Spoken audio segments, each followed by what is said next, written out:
মহারাজ শিকারে যাবেন না? চলেন শিকার করে আসি। না, আজকে আমার শরীরটা তেমন ভালো না।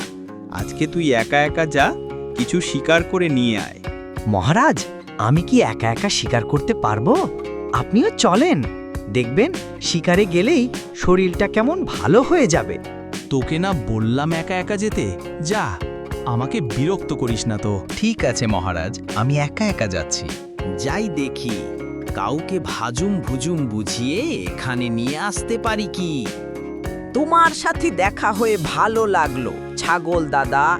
আমাদের রাজা শের খান খুব অসুস্থ, সবাই দল বেঁধে তাকে দেখতে যাচ্ছে। তুমি যাবে না? কেন গো শিয়াল ভাইয়া, শির খানের আবার কি হয়েছে? কেউ তো আমাকে বলল না।